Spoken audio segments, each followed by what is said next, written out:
janjinya. Kita akan mengupas perjalanan hidup seorang ulama yang mendapat gelar Kiai Agung. Beliau adalah Syekh Abdul Karim Tanara. Beliau wafat di kota Mekah. Beliau adalah seorang khalifah daripada Tariqah Qadiriyah wa Naqsabandiyah yang saat itu beliau meneruskan sebagai khalifah daripada guru beliau yang mulia Syekh Khatib As-Sambasi. Abdul Karim kecil lahir di satu desa di sudut atau di pelosok Banten. Tepatnya di desa Lempuyang, Kecamatan Tanara, Kabupaten Serang, Provinsi Banten. Percis bertetangga dengan Hadratus Syekh Nawawi Al-Bantani. Dan kita tahu bahwa Syekh Abdul Karim hidup sezaman dengan Syekh Nawawi Banten. Dan kita tahu bahwa masyarakat banyak hanya mengenal seorang Syekh Nawawi. Dikenal karena banyak, bahkan ratusan daripada karya-karya kitabnya yang berkaitan dengan tafsir, berkaitan dengan fikih, berkaitan dengan tasawuf, berkaitan dengan nahu dan lain sebagainya. Namun sebenarnya bukan hanya seorang Syekh Nawawi, bahwa Banten juga punya anak emas, Banten juga punya seorang ulama kebanggaan yang terkenal di kota Mekah pada saat itu, yang beliau membuka majlis di Jabal Qubais samping daripada Masjidil Haram, yakni Syekh Abdul Karim Tanara Banten. Syekh Abdul Karim lahir dari lingkungan ulama. Ayah beliau yang bernama Ki Mas Tanda adalah keturunan daripada Sunyalaras dan keturunan daripada Sultan Hasanuddin Banten. Kita tahu bahwa Sultan Hasanuddin Banten lah yang telah membebaskan cengkraman penjajah, yang telah mengislamkan masyarakat Banten dengan dakwah-dakwahnya atas utusan Sultan Gunung Jati. Subhanallah, dari keturunan yang mulia itulah lahir seorang bayi yang bakal menjadi orang mulia. Dari keturunan orang-orang besar itu pula lah lahir seorang anak yang bakal menjadi orang yang besar. Besar bukan hanya di hadapan manusia, dengan akhlaknya, dengan ilmunya, dengan kepiawaian bicaranya, dengan kesederhanaan hidupnya, pakaiannya dan lain sebagainya. Tapi lebih, dia besar di hadapan Allah Subhanahu wa taala dengan segala keikhlasan, kesucian hatinya dan kebersihan daripada tutur katanya. Pemirsa Nabawi TV dimanapun Anda berada yang dirahmati oleh Allah, Abdul Karim kecil dididik dengan didikan agama yang kuat. Dididik dengan didikan para ulama, para kiai yang kebetulan ada pada saat itu. Dari seorang kiai ke kiai yang lain, beliau menimba ilmu dan pada akhirnya tibalah saatnya, dan kita tahu bahwa ini menjadi sebuah kebiasaan masyarakat Nusantara pada saat itu. Jikalau ada seorang anak yang terlihat cemerlang, tanggap, cerdas, cerdik, pintar, biasa pada saat itu, karena Makkah, Madinah merupakan pusat daripada ilmu pengetahuan, terutama pengetahuan agama. Maka berangkatlah Syekh Abdul Karim menuju kota yang menjadi tujuan dari kebanyakan dan bahkan hampir seluruh umat Islam pada setiap saatnya, yakni Makkah Al-Mukarramah. Pemirsa, kita akan melanjutkan cerita menarik ini. Cerita yang penuh dengan inspirasi, cerita yang penuh dengan tauladan buat kita semua. Tentu saja kita akan terus dan insya Allah membahas seorang Syekh Abdul Karim Tanara. Dan kita, pemirsa Nabawi TV dimanapun Anda berada yang dirahmati oleh Allah Subhanahu wa ta'ala, berjumpalah Syekh Abdul Karim Tanara dengan seorang ulama besar, Syekh Khatib As-Sambasi. Kepada beliaulah Syekh Abdul Karim menimba ilmu dari fikih, hadis, tafsir, tasawuf, dan banyak ilmu-ilmu yang lainnya. Syekh Abdul Karim terbilang murid yang sangat cerdas dan mampu menyerap berbagai macam disiplin ilmu yang telah disampaikan oleh gurunya, yakni Syekh Khatib Sambas. Subhanallah, ketertarikan Syekh Abdul Karim dalam dunia tasawuf menghantarkan beliau menjadi seorang santri yang juhud, sederhana, dan lebih sibuk dalam renungan untuk tazkiyatun nafs, pembersihan diri.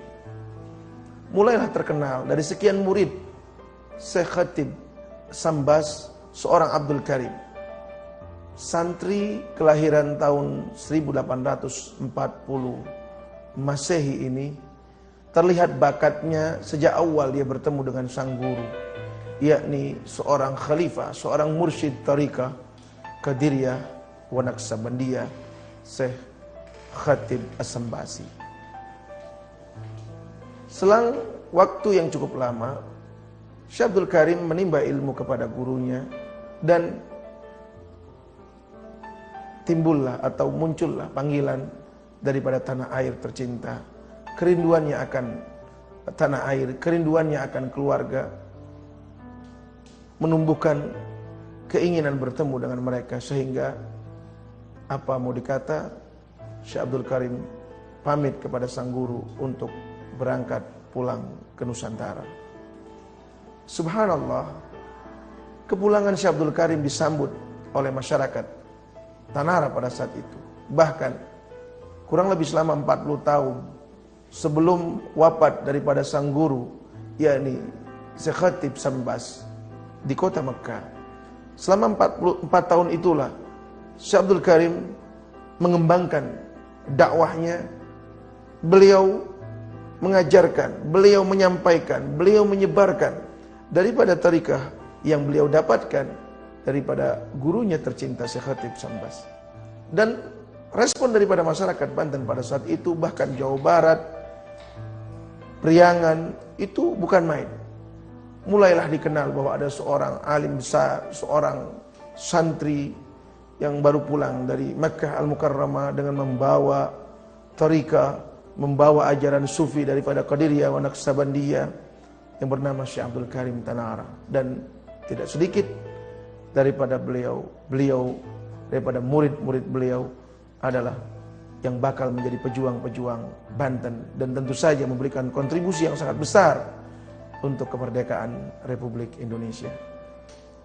Tepat pada tahun 1876, sepeninggal daripada gurunya tercinta Syekh Khatib yang saat itu meninggal pada 1875, di mana pesan daripada maha guru beliau kepada Syekh Abdul Karim untuk menjadi khalifah, untuk menjadi pengganti di majlis-majlis Salim Syekh Khatib Sambas, maka dipanggil baliklah Syekh Abdul Karim untuk tinggal di kota Mekah dan menjadi khalifah mursyid tariqah Qadiriyah wa Naqsabandiyah.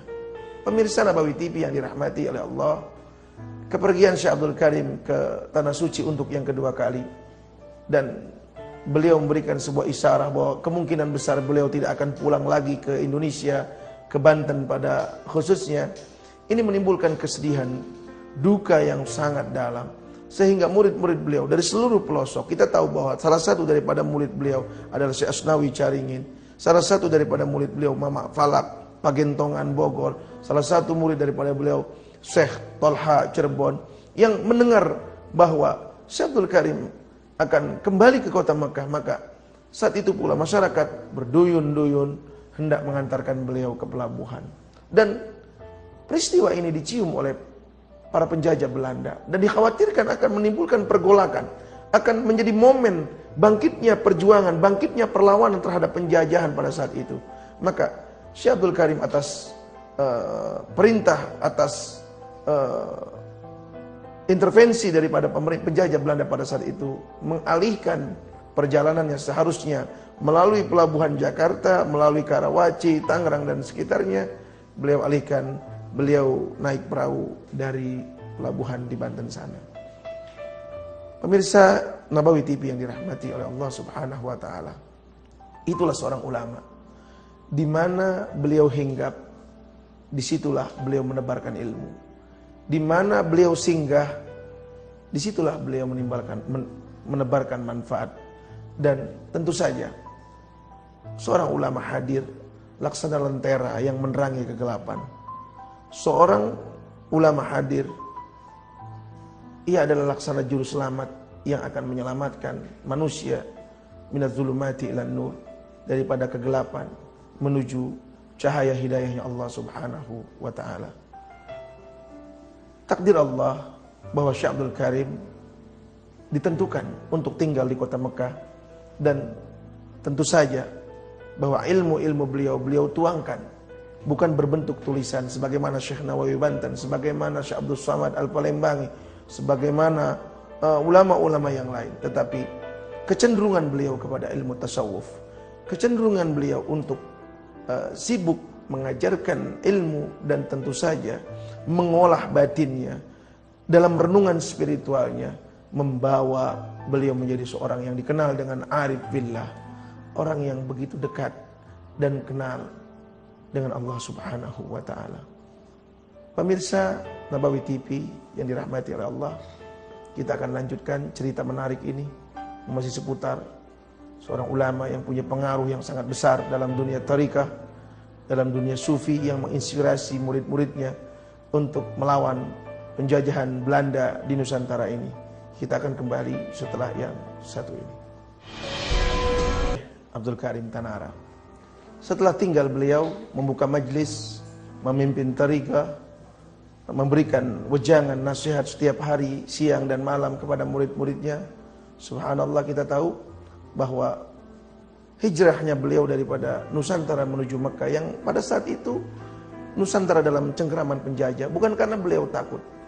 Kita tahu bahwa Rasulullah SAW hijrah ke kota Madinah bukan karena beliau takut, tetapi inilah orang yang cerdik, inilah orang yang cerdas, bagaimana menyusun strategi. Rasul dengan bimbingan wahyunya Allah Subhanahu wa ta'ala di kemudian hari mampu menaklukkan kota Mekah dengan Futuh Makkahnya. Maka begitu pula ulama-ulama Indonesia yang tinggal di Mekah, yang tinggal di Madinah, yang kemudian pulang melihat keadaan yang sangat memprihatinkan, kemudian beliau balik lagi kota Mekah dan ke kota Madinah, bukan karena beliau takut, tapi beliau lebih kepada bagaimana menularkan semangat jihad ini kepada murid-muridnya, bagaimana beliau butuh kondisi keadaan yang kondusif untuk menyalurkan ilmu-ilmunya, untuk menularkan dari apa-apa yang beliau yakini dan beliau pahami. Dan seperti itulah Syekh Abdul Karim Tanara melalui murid-muridnya. Alhamdulillah kita tahu bagaimana peristiwa geger Cilegon pada tahun 1888 cukup menggegerkan catatan sejarah bangsa kita. Bagaimana menjadi kesepakatan seluruh masyarakat Banten pada saat itu untuk bangkit melawan. Dan ini tidak kalah menariknya dengan peristiwa heroik yang terjadi di Surabaya, dengan peristiwa heroik yang terjadi di Bandung, dengan peristiwa heroik yang terjadi di Kalimantan dan lain sebagainya. Karena kenapa? Pada hakikatnya semua manusia ingin merdeka. Apalagi kita tahu bahwa Islam adalah agama yang mengajarkan tentang hak asasi manusia, yang mengajarkan tentang pembebasan dari perbudakan dan lain sebagainya. Sebelum undang-undang dasar negara kita disusun oleh para pahlawan kita, kita tahu bahwa Islam di dalam surat Al-Balad, apa kata Allah dalam firman-Nya? Fakku raqabah, bebaskan budak-budak kalian. Maka roh inilah yang ditularkan oleh Syekh Abdul Karim Tanara untuk menciptakan, untuk mentransfer semangat juang daripada murid-muridnya. Subhanallah, dan itu terjadi, dan alhamdulillah sampailah bangsa kita dengan sebuah kondisi alam kemerdekaan yang mampu kita nikmati sebagai generasi setelah beliau-beliau. Dan ini tentu saja kita harus akui, ini tidak lepas daripada jasa besar para ulama, jasa besar para syuhada, jasa besar daripada para pejuang bangsa ini. Kita tahu bagaimana seorang Muhammad Al-Fatih, penakluk daripada kota Konstantinopel. Mungkin orang hanya mengenal bahwa Muhammad Fatih adalah seorang pejuang, seorang sultan yang mampu mewujudkan cita-cita daripada orang tuanya. Kita tahu bagaimana dua generasi tidak mampu menembus benteng besar daripada kota Konstantinopel. Tapi subhanallah, seorang Muhammad Al-Fatih, seorang sultan yang gagah perkasa, berani dan luar biasa, mampu menembus daripada tembok tebal kota Konstantinopel. Dan orang hanya mengenal bahwa Muhammad Al-Fatih. Dia tidak tahu bahwa Muhammad Fatih punya seorang guru spiritual, seorang guru sufi yang menjadi pembimbing, yang menjadi petunjuk tentang dilakukan atau tidak dilakukannya penyerangan. Artinya bahwa di balik orang besar pasti ada guru yang besar. Di balik seorang kesatria pasti ada seorang guru yang mengajarkan nilai-nilai kesatriaan. Begitu pula para pejuang-pejuang bangsa ini. Dan salah satu daripada guru pejuang bangsa ini adalah seorang ahli tariqah, seorang sufi, Syekh Abdul Karim Tanahara. Pemirsa yang dirahmati oleh Allah Subhanahu wa ta'ala. Ulama yang sederhana ini, ulama yang tidak hubbud dunia ini, ulama yang yuhibbul khubul, yang tidak senang namanya disanjung-sanjung, yang tidak senang namanya ditulis dalam tulisan buku murid-muridnya. Ini adalah seorang ulama yang arif billah, seorang ulama yang dirasakan begitu besar manfaatnya bagi khalayak orang banyak. Kita tahu ada sebuah kaidah, al-masyhur bi barakati mastur. Di balik orang yang terkenal itu selalu ada doa daripada orang-orang yang tersembunyi. Subhanallah, kita tahu bagaimana Rasul sallallahu alaihi wasallam sebagai panutan beliau Syekh Abdul Karim, karena bagaimanapun juga kita harus yakin, kita harus percaya, kita harus ketahui bahwa thariqah yang ditempuh, jalan yang ditempuh oleh aslafun as-saleh ini bagaimanapun juga warnanya tetap sama walaupun coraknya berbeda. Bagaimanapun apa yang beliau lakukan dari zamannya para sahabat, para tabi'in, para tabi'in dan juga sampai kepada para ulama-ulama masa kini berupa jalan sufi, ini sebenarnya adalah jalan yang dilakukan oleh Rasulullah sallallahu alaihi wasallam. Jadi jalan tariqah, jalan mengekang diri, menyibukkan diri dengan amal-amal saleh, menyibukkan diri dengan aurat, menyibukkan diri dengan ilmu, menyibukkan diri dengan ibadah, itu adalah jalan daripada ulama-ulama dan tentu saja jalannya Rasulullah sallallahu alaihi wasallam. Tapi tentu saja tidak dengan melupakan tanggung jawab kita terhadap kehidupan dunia. Karena Al-Imam Ibnu Athaillah As-Sakandari dalam hikamnya mengatakan iradatuka fit tadbir ma'a iqamatillahi iyyaka fit tajrid inhitatun anil aliyah. Keinginanmu untuk menguasai dunia sembari kau lupakan kehidupan akhirat, itu merupakan sebuah jatuh, terjunnya engkau ke jurang kebinasaan.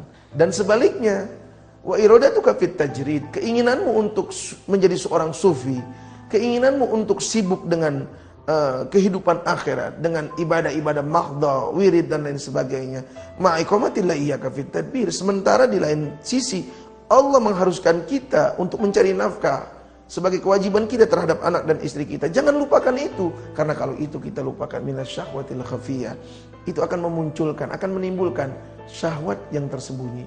Syahwat terhadap apa? Syahwat terhadap dunia. Dan Rasulullah sallallahu alaihi wasallam orang yang mengajarkan jalan menuju Allah dengan sempurna ini, dan tentu saja menjadi inspirasi Syekh Abdul Karim Tanahara. Beliau bukan menjadi seorang guru, beliau bukan hanya menjadi seorang guru, beliau bukan hanya menjadi seorang mursyid, beliau adalah seorang pedagang yang berpikir tentang dunianya juga. Baik pemirsa, kita akan melanjutkan pembahasan kita. Sampailah kita pada kesimpulan bahwa cerita ini merupakan jawaban kepada orang-orang yang suuzan, kepada orang-orang yang menganggap bahwa berthariqah adalah perkara yang tidak pernah diajarkan oleh Nabi sallallahu alaihi wasallam. Bagaimana bisa perkataan itu muncul, tuduhan itu muncul, padahal Allah Subhanahu wa taala dalam firman-Nya mengatakan, dalam firman-Nya berfirman, "Ud'u ila sabili rabbika bil hikmah wal mau'izatil hasanah." Ajaklah mereka, serulah mereka menuju jalan yang Allah ridhoi, yakni agama Islam, dengan hikmah wa mau'izatil hasanah. Jalan butuh petunjuk, dan berthariqah itu merupakan petunjuk jalan kita menuju Allah Subhanahu wa taala. Kita tahu bahwa di dalam dunia Islam sejak aslafun as-saleh, di seluruh kehidupan Islam, di seluruh negara, di seluruh daerah, kita tahu bagaimana di Afrika terkenal dengan Tijaniyahnya, kita tahu di Hadramut dengan Alawiyahnya, kita tahu di Mesir dengan Qadiriyah, kita tahu di Mekah yang saat itu menjadi pusat ilmu pengetahuan, dan di situ pula lahir, di situ pula muncul ulama-ulama yang bertarikah, ulama-ulama yang menyibukkan dirinya dengan dunia tasawuf. Dan kita tahu dan kita pahami bersama, man tafaqqaha wa lam yatasawwaf fatafassak. Siapa orang yang hanya berpikir tentang fikih tanpa diiringi dengan tasawuf, maka dia akan menjadi orang yang fasik. Karena agama tidak hanya berdiri di atas hukum, tetapi agama juga berdiri di atas adab dan akhlak. Agama bukan hanya berdiri di atas unsur wajib dan tidak wajib, haram dan tidak haram, batil dan tidak batil, tetapi agama juga berdiri di atas kepatutan dan kelayakan. Apakah ini patut atau tidak layak? Halal sekalipun kalau tidak patut, ini pasti akan mengancam diri kita. Ini pasti akan berefek negatif kepada diri kita. Inilah bahwa tasawuf menyempurnakan itu semua. Bahwa tasawuf memberikan sentuhan tersendiri. Terlihat lebih halus, terlihat lebih anggun, terlihat lebih berwibawa. Dan ini merupakan jawaban bagi orang-orang yang mendustakan ini semua. Bagi saudara-saudara kita yang tidak mempercayai ini semua. Padahal mereka menamakan diri mereka sebagai orang-orang yang mengikuti salafun as-salaf, mengikuti salaf-salaf kita. Tetapi perlu diketahui bahwa tidak ada satupun daripada aslafun as-salaf, tidak ada satupun daripada salaf-salaf kita, dari zaman sahabat sampai dengan ulama sekarang ini, tidak ada satupun dari mereka, melainkan semua mereka adalah orang-orang yang bertasawuf, melainkan mereka adalah orang-orang yang senantiasa sibuk mensucikan diri dengan ilmu-ilmunya. Kita tahu bagaimana sahabat-sahabat Nabi, ada yang mendapat gelar Ahlus Sufah, yang mereka hidupnya di samping serambi rumah Nabi, yang jumlahnya tidak sedikit, ratusan, dari Bilal bin Rabah, Salman Al-Farisi, Abu Zal Al-Ghifari. Siapa mereka? Mereka adalah orang-orang yang meninggalkan harta mereka. Mereka adalah orang-orang yang menanggalkan gelar kebangsawanan mereka. Demi apa? Demi hidup sederhana, mencontoh sosok manusia yang paling mulia, Rasul Shallallahu Alaihi Wasallam. Bahwa Rasulullah yang mengajarkan itu semua, mengajarkan kesederhanaan, mengajarkan lebih mengutamakan kepentingan akhirat kita daripada kepentingan dunia kita. Dan tentu saja itu semua diajarkan langsung oleh Allah Subhanahu wa taala lewat Sayyidina Jibril. Wal akhiratu khairu wa abqa. Dalam ayat lain dikatakan walal akhiratu khairul laka minal ula. Pemirsa Nabawi TV yang dirahmati oleh Allah Subhanahu wa taala, mudah-mudahan cerita di balik kehebatan, kesederhanaan Syekh Abdul Karim Tanara ini hendaknya memberikan pelajaran buat kita semua bahwa ilmu tidaklah menyebabkan kita menjadi takabur, tapi ilmu justru membawa kita ke jalan kesederhanaan, ketawaduan, ke jalan yang diridhoi oleh Allah. Saya akan tutup dengan sebuah sabda Nabi, man izdada ilman walam yazdad huda lam yazdad minallahi illa bu'da. Siapa orang yang bertambah ilmunya, tidak bertambah hidayah, adab dan akhlaknya tentu saja. Karena tanpa hidayah mana mungkin ada adab dan akhlak. Maka ketahuilah orang itu tidak semakin dekat kepada Allah, melainkan dia semakin jauh dan jauh, padahal dia berilmu daripada Allah Subhanahu wa taala. Mudah-mudahan ada manfaatnya. InsyaAllah kita bisa bertemu di lain waktu. Hadanallah wa iyyakum ajmain. Wassalamualaikum warahmatullahi wabarakatuh.